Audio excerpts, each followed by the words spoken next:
I don't know why I put mushroom on there. You know what? I know exactly why I put mushroom on there. You know what? Mama, never mind.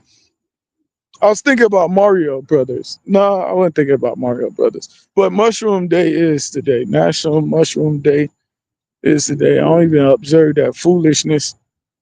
But I am here. This is official 1SP. I'm back again for another one. Hold on.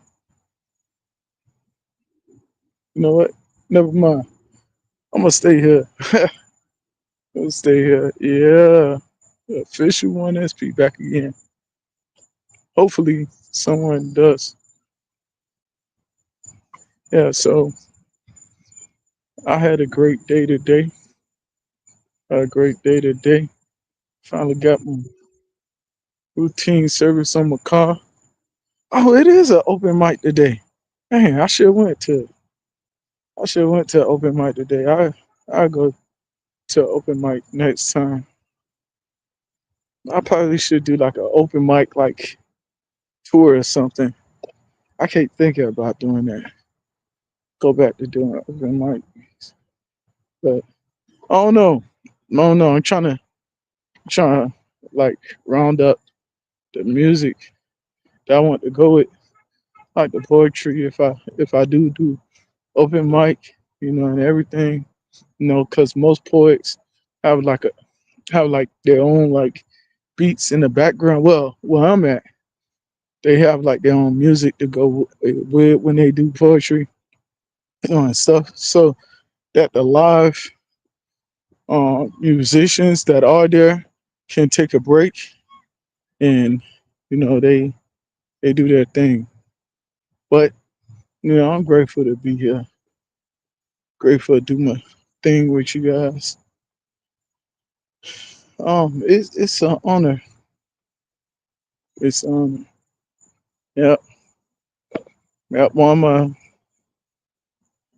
my well, I talked to you know my my brother today. Uh, Talked to Ike today, and Ike was like, "You do need to do open mic. You do need to do open mic." But I don't know if I.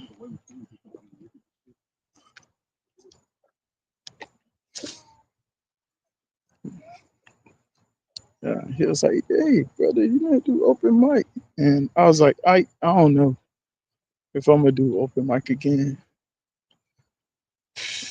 But yeah, that's that. Hey, ain't nobody in. I'm gonna still be here. If I gotta do it all by myself, I'll still do it. Sound like a sound like an old school song that I used to do. But yeah, that's what it used to old school song that we used to do. I go if I gotta go all by myself. So yeah,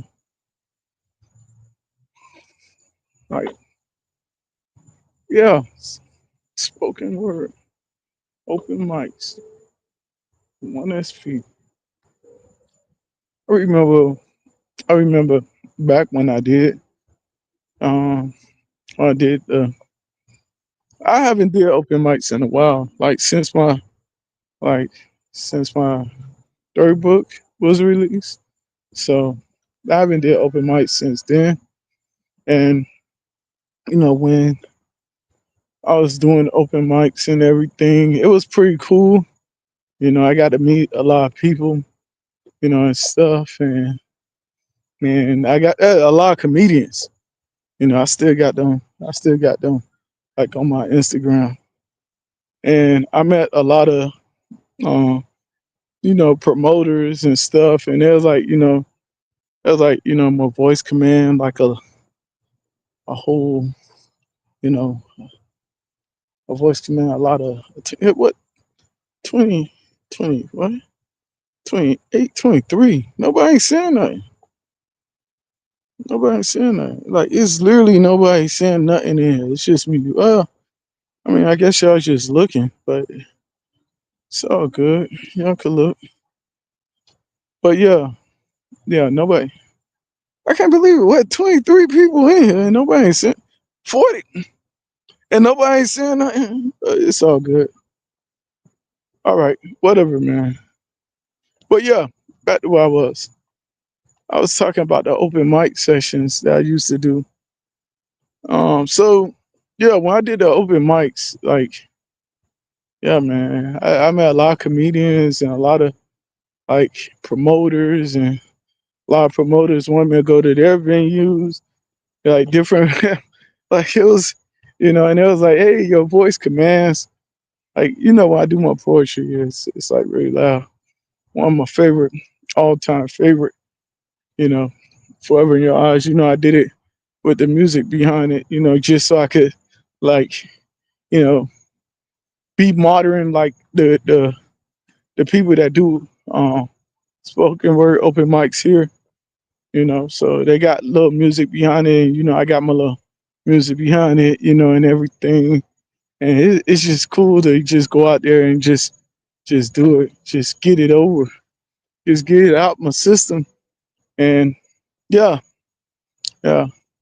But I want to get more with beats and everything, and have like the little music, behind it, and stuff. Like one of them, I think one of them that I want to do that a lot of people like request, which I really don't understand why I get requested.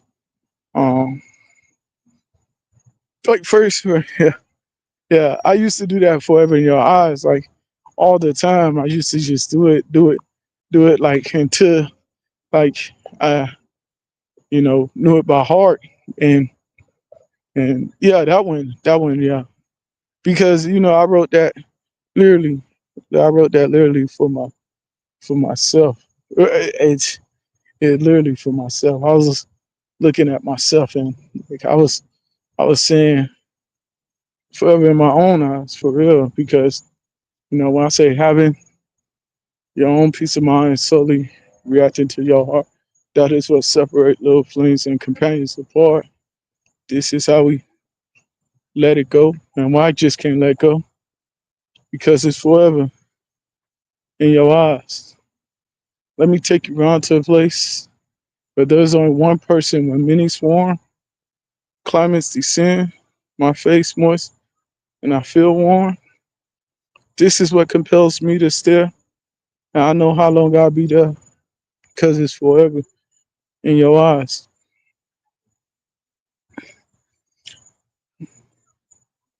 The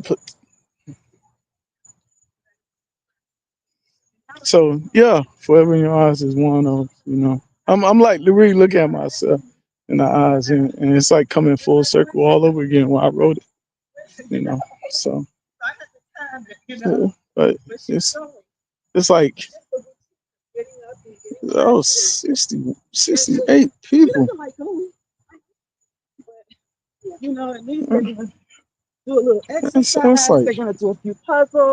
It's like 81, 81 people, but nobody saying nothing. Oh my God. But yeah, I guess y'all like that forever in our eyes. Forever in your eyes. Yeah. Another one, yeah, like I said, I did. Yeah, I just did a lot of them. But yeah, I want to work on putting beats with them. Let me take you into a place where there's only one person's comments descend, my face moist, and I compel. This is what compels me to say, I know how long I'll be. The potential beyond any other, all in one man, what I see. There's more than hope and strength. When you show me a better reflection of me, this is why I possess abundant pride, and I have not a thing to hide, because it's forever in your eyes. Yeah, I love that. I love that. I love that. I was like really in the mirror and I was writing that. It sound like, it sound like everybody, when I put the music with, it sound like I'm talking to someone other than myself, but I'm really like really talking to myself, like, I'm I'm like celebrating who I am as a person. Like, I'm motivating myself that Greatness starts within.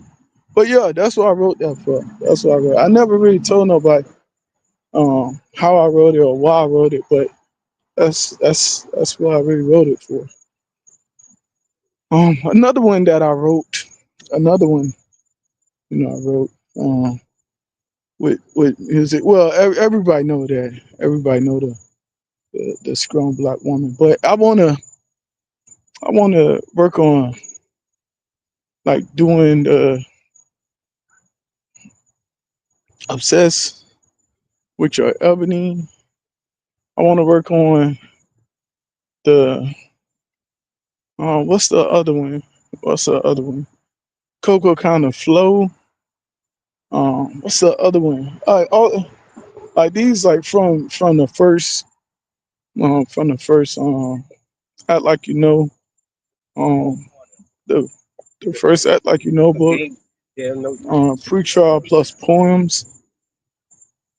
So it's like from that book. Um, but uh, pre-trial plus poems was uh just a test. Like it's a test. It was well received, still well received to this day.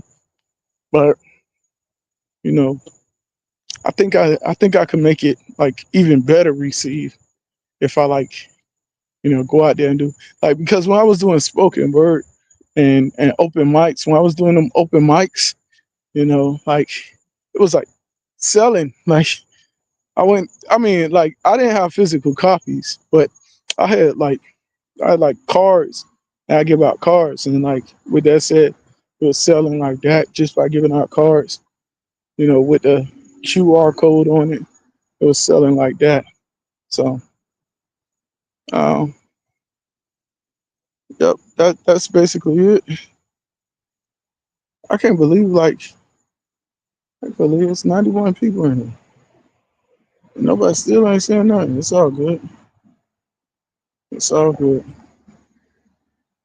92. Bro, I'm about to. That's too many people, man. I ain't never seen that many people in there. Nobody ain't saying, but it's all good. But yeah, so I don't know. I don't know. Another, you know, I wrote one with and put music with that was for LJ, and it was for Tomorrow Ain't Promise. But I've never ever done like spoken word, for I never done spoken word with my kids. Like like I never did like open mic with my kid poem with the poems for my kids and you know but yeah yeah that one tomorrow and promise it's pretty emotional but you know I like wrote that like I mean well my family know that like as soon as he was born like I wanted to like capture that moment I like wrote down like everyone knows that like I captured that moment and I wrote down like tomorrow and promise you know I don't know what tomorrow bring, but you know, like, I don't know if you like listen to if you like listen to most of like my poems. There's like some kind of like some kind of like um it's like some kind of um I don't know like if you like when I sit back and read stuff that I wrote when I was like younger, it's like I was like trying to like warn myself about other stuff and like enlighten my older self. Like a lot of things, it's like I was talking to myself about like things that like happened back then. That I could appreciate now, and it's like the little moments like my son being born. Not being able to afford anything after he's born, you know. So yeah, like not being able to like even like after my first born was born, I couldn't afford anything. Even though I was working two jobs and everything, I still couldn't afford anything. So two full-time jobs at that, still couldn't afford anything. So yeah, yeah. How did it go? How did it start off? Um, um, First of all, I would like to say thank you to Jay for allowing me to be a dad and blowing me away with a smile so compelling for me to even stay on the 9 to 5 with racist faces and lousy pay. Son, it ain't easy to forget what they say, cuz the life I live, I only live for two picture pennies for picture pennies and rubber nickels for finer things to give you hard times. Yeah, but ain't nothing we could get through. If we can put our prayers together, then we could give proof. A million apologies won't even be enough for conceive you in a so-called free world so tough where brothers get did it and sisters get sit and snuff. Daddy already know it could be way too rough, but I got your back. I promise to the end unlike any other on which you can depend. Even if you're mad, my intentions is in your best interest, not your best friend. Dear Lord, let me say goodbye to Majid. If tomorrow ain't promised, then that's my last wish, dear Lord. Don't let me go out like a punk. If tomorrow ain't promised, then that's I said the N-word. All I really want, dear Lord. Let me say goodbye to Majid. If tomorrow ain't promised, then that's my last wish, dear Lord. Don't let me go out like a punk. If tomorrow ain't promised, then that's all the N-word really want. Yeah, that's how I wrote it. I wrote it with the N-word in it. I never said it, but I wrote it with the N-word in it. Yeah. When I like first wrote it, I wrote it with the N-word in it. And yeah, I never really said it, but that's I wanted to like I was so mad with like how like I couldn't offer him anything, and if I like if like something did happen to me or if something would have happened immediately after he was born, because I never been any happier than I ever been up until that point, until I became a dad, and that was the best feeling in the world. But I had nothing to give him. I had none to offer him. I had nothing to show for it. I had no legacy to give him or anything. And all I could offer him was a few words of sorry how sorry I am for bringing him giving bringing a life into this world that I had nothing to offer him besides just saying I'm your dad, saying I love you, saying I care for you, saying you're the most important thing to ever happen to me. That's all I had to offer him. I didn't have anything like else to offer him. And lo and behold, with a little bit of elbow grease and a little bit of support, from like almost everybody in my family, I was able to, navigate, fatherhood. Now he's a outstanding grown man, and my youngest son Malik, I just cannot thank God enough for how how like I how how he used me and willed me into being a parent that I never thought I'd be in my wildest dreams. But like my past self already knew, like not my past self, my younger self already like kind of telling me that when it's like hard times, yeah, but ain't nothing we could get through if we put our prayers together, then we could get proof.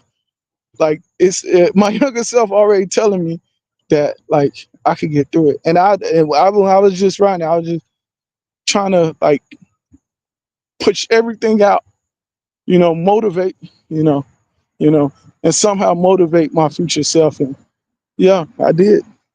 I did, I motivated my future self. So, if I live through like the most happiest moment in my life, and at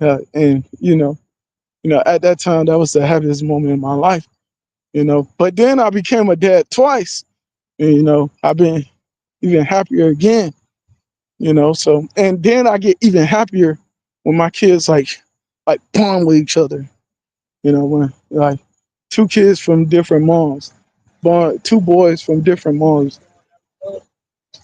Okay. Um,